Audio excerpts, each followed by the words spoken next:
and welcome back to my channel. Today I'm going to be going through books I bought but I haven't read, thriller edition.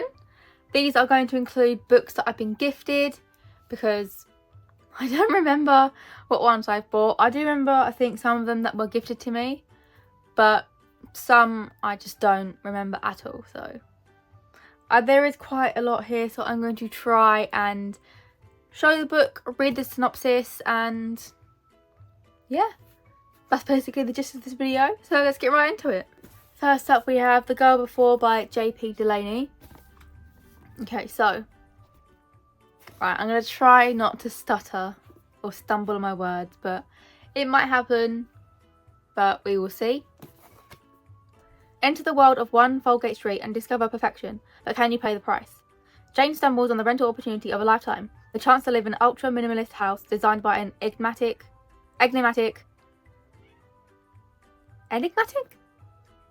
I promise you, right, I can speak normally, it's just whenever I read out loud, it just comes out jumbled. But anyway, enigmatic architect, on condition she abides by a list of exacting rules, but when she discovers a previous tenant, Emma, met mysterious death there, Jane starts to wonder if her own story will be a rerun of The Girl Before. It sounds so good.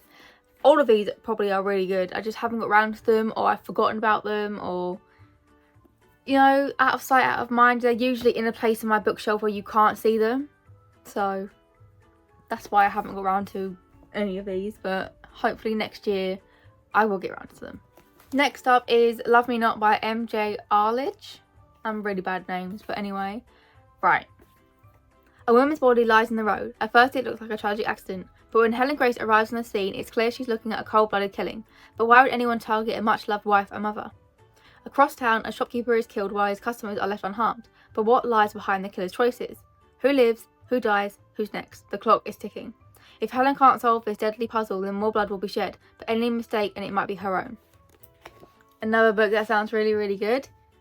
I think this will be my first M.J. Arledge book, I think. I'm pretty sure it will be. So I'm excited to delve into a new author, and maybe I'll pick up the other books from this person. You never know. Next up is Sweet Little Lies by Karen Nordin. And look how pretty that dress is though. Like, oh my god. Teenage girls can do some pretty awful things. Okay, let's read the back. Sisters Lexi and Amber used to share everything, including their dream of getting out of their small town. Born only 10 months apart, they once thought they couldn't be closer. They were wrong. 15 years ago, Amber was brutally murdered, and Lexi's high school boyfriend was sentenced to death for her killing. Lexi's stuck in the town she dreamed she'd leave, and everyone thinks she knows more about the night of the killing than she ever let on. Problem is, they're right. Now the execution is just days away, and the town has breathed a sigh of relief. But old secrets are finally being uncovered, and it's clear not everyone wants the truth to be told, and time is rapidly running out. So maybe a whodunit? Like, was it actually the boyfriend? Does she know? Oh, clearly she does know more than she's letting on, but what is it? Very intriguing. Very intriguing. I have to say I am looking forward to reading this at some point. Hopefully soon, but it's probably going to be next year now. Next up is Rock Paper Killers by Alexia Mason. This has been on like a monthly TBR a couple of times. I just never got round to it. I do want to read it. It does sound good. I don't know, it's just, I just never get round to it, so I stopped putting on monthly TBR because there's just no point, because I clearly wasn't going to get round to it. So what I might do is I might just wait to read it whenever it comes out of my gumball machine, or if it comes out of my wheel. But we will see. Okay. The rock she fell from, the paper she clutched, the killers she thought were friends. When 5 Dublin teenagers arrive at the rural coastal college to cram for their final exams, their most pressing concern is the prospect of a month of no partying. Little do they know that one of them will never make it back home. It sounds really good. It's a fairly short read, so it wouldn't take me too long to get through it anyway. So hopefully I'll get round to this, because I keep adding it, as I said, and I just never do it, so I need some incentive to push myself to pick it up and read it. So if you have read this, let me know and tell me if it's worth it. Next up is 13th Girl by N.V. Peacock. I will say, when I looked at this up on Goodreads, the ratings weren't that good, so I'm kind of a little bit put off now, but I'm still going to pick it up eventually. I'm not going to let that deter me, but let's have a look. a dark, twisty thriller that will keep you up all night. Once the reluctant star of an infamous documentary, Dee is trying to blend back into the outside world after decades in a mental health hospital. But when a string of local women disappear, only to be found dead days later, she becomes fixated on the case and decides to film her own true crime documentary. As more victims are found in public places, the bodies gruesomely staged, the killer begins taunting the police, calling himself the righteous Wraith. Public fear mounts and the armchair detectives begin pointing fingers at one suspect. But for Dee, something isn't adding up. She knows what it's like to be accused of something you didn't do. She resolves to prove his innocence, unmark the real killer, and save the 13th girl. But who will believe her? It sounds good. I'm just worried. I'm worried because the reviews just aren't good, and it's like, it sounds really good though, so I don't really know. Is it the storyline? Is it the pacing? Like, I don't know. I don't know. I'm a bit 50-50 on this one now. Like, it sounds really good, but the reviews say it's not, so I don't really know what to do about this book. The next one is Stay by Jane Bailey. I think I got this in a blind date with a book a couple of months ago, so this will be interesting. I simply slung my rucksack on my shoulder and climbed into the car and into the life of perfect strangers. It was meant to be Caitlin's perfect summer, but betrayed by her best friend and her boyfriend, she finds herself hitchhiking home alone, heartbroken and penniless. When a smiling family pulls up on the roadside to help her on her way, she's relieved. They seem so friendly, safe. When they offer her a warm bed in the isolated house for the night, she's grateful not to have travelled back alone in the dark. In any case, she's in no rush to get home, where a grave secret is lying in wait to blow her family apart. One night soon turns into 2 and then 3. The increasingly bewitching couple wants her to stay, and why shouldn't she? Their children need a tutor, and the longer she can avoid home, the better. But then an older member of the household wants her to leave immediately. Then her phone suddenly goes missing, and when she realises that this perfect family is a perfect lie, it might not be so easy for her to leave. That sounds really, really intriguing. I'm really excited for this one. The family took her in, but will they let her leave? Very intriguing. Oh look, there's a little light. Maybe she's locked in that room, is what I'm assuming. But we will see. I'm excited to read this. Again, most of these books will probably be next year now, unless they come out of my gumball machine or if they come out of my wheel. But it will just be next year now. I have too many books I do want to read, like my picks, and unfortunately I don't think it's any of these. The next one is The One by John Mars. I actually watched this TV show. I think it's, yeah, Netflix. I watched it a while ago and I did really like it. I don't remember anything that happened, so I don't think this is spoilt for me because I genuinely do not remember anything that happened in that show. So this will be exciting. This will be my second John Mars book. I think my first one was What Lies Between Us, and I really, really liked that one, so I'm hoping I like this one. How far would you go to find the one? One simple mouth swab is all it takes. A quick DNA test to find your perfect partner, the one you're genetically made for.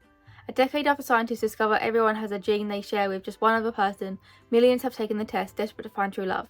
Now, 5 more people meet their match, but even soulmates have secrets, and some are more shocking and deadly than others. Oh my god, it sounds so good. I'm really, really excited for this. If it's anything like a show, I remember really liking the show. I just don't remember what it's about. Well, I know what it's about, obviously, because it's about this. You know what I mean? I don't remember what happens, but I do remember liking it. So I think I will like this. Next one is Getting Away with Murder by Catherine Foxfield. I read It's Behind You and Good Girls Die First from Catherine Foxfield, and I really, really liked them. So I bought this book and the next one I'll be talking about, but let's get on to this one first. Which high school stereotype would last the longest in a game of life or death? The rebel, the know-it-all, the princess, the jock, the geek, the weirdo, the star, the artist, the criminal. A high-tech escape room complex set in an abandoned bunker, a day of puzzles and fun becomes a fight for survival. When the games turn deadly, who will make it out alive? It sounds so good. This is definitely right up my alley. I love these kind of books, like the kind of escape room, turns deadly kind of things. I really enjoy those kind of things. I don't know why, I just do. That's why I like Saw. Like, they're locked in a puzzle and they've got to figure it out, and or the other one, I can't remember what it's called, in multiple rooms. I don't know what it is about that. I just really like that kind of storyline, so I think I will really, really like this. So I'm very excited to start it. Next up is Tag You're Dead by Catherine Foxfield. It looks so good already. Okay. A night fueled by adrenaline and fear, and the whole world is watching. When social media superstar Anton Fraser unveils his latest stunt, a live-streamed game of tag where the prize is behind-the-scenes access to him, his fans go wild. As dusk falls, 100 contestants venture into the city to hunt each other down, but 3 people have hidden motives for entering this contest of a lifetime: money, obsession, and revenge. God, I stumbled. Right. Again, it sounds really good. I really love the first Catherine Foxville books I read. I'm pretty sure I will like this one as well. It just sounds really, really good and it's really intriguing. It makes me want to read it now. But I made a promise to myself that I would stick to my November TBR, and I'm going to do it. I will do it. Next one is The Silent Patient by Alex Michaelides. I don't know. I'm terrible with names, but either way, this has been on my TBR for a very, very long time, and I have had such good things about it, so I'm very excited to read it whenever I do. Is it Alicia or Alicia? Because my name's Alicia and it's spelled Alisha, but this one is Alicia, and I know people say that as Alicia as well. I'm just going to say Alicia, okay? Alicia Berenson lived a seemingly perfect life until one day 6 years ago, when she shot her husband in the head 5 times. Since then, she hasn't spoken a single word. It's time to find out why. That sounds so good. Very intriguing. Like, it makes you want to be like, well, why then? Why? Why? You know? Makes you want to pick up and be like, well, now I need to know. That itch, you know, you really want to scratch, and the only way to do it is by reading it. So, very excited for that one. The next one is This Book Kills by Ravina Guron. It looks so good. Okay. I'll make it clear from the start. I did not kill Hugh Henry Van Boren. What a name. I didn't even help. Well, not intentionally. When Hugh Henry Van Boren, one of the most popular and richest kids in Jess Chowdhury School, is found dead, the student body is left wondering who the murderer could be. Jess, a student under strict instructions to keep her record clean or risk losing her scholarship, finds herself at the centre of the investigation when it's revealed that Hugh died in the exact same way as a character in the short story she wrote, and then Jess receives an anonymous text thanking her for the inspiration. With time running out, Jess knows if she doesn't solve this mystery, she'll finally have something in common with Hugh. She'll be dead too. Like, come on, that sounds incredible. Incredible. Maybe I'll pick this for my December pick, because this sounds so good. I really like the sound of this one. So, this very well might be on my December TBR. We will see. The next book is The Locked Door by Frida McFadden. I've only read, I think it's called Never Lie. I don't know where it is, but I think it's called that. That's the only Frida McFadden book I've read. It was okay. I don't think I should have started with that one, because it just wasn't incredible. It was just average. It was okay, you know, but maybe I like this one better. Some doors are locked for a reason. While 11-year-old Nora Davis was up in her bedroom doing homework, she had no idea her father was killing women in the basement, until the day the police arrived at their front door. Decades later, Nora's father is spending his life behind bars, and Nora is a successful surgeon with a quiet, solitary existence. Nobody knows about her past, and she'll do anything to keep it that way. Then, one of her young female patients is murdered, killed in the same unique and horrific manner that her father used to kill his victims. Somebody knows who Nora is. Somebody wants her to take the fall for this unthinkable crime, but she's not like her father. The police can't pin anything on her, as long as they don't look in her basement. I mean, come on, that sounds incredible. See, reading these synopsises,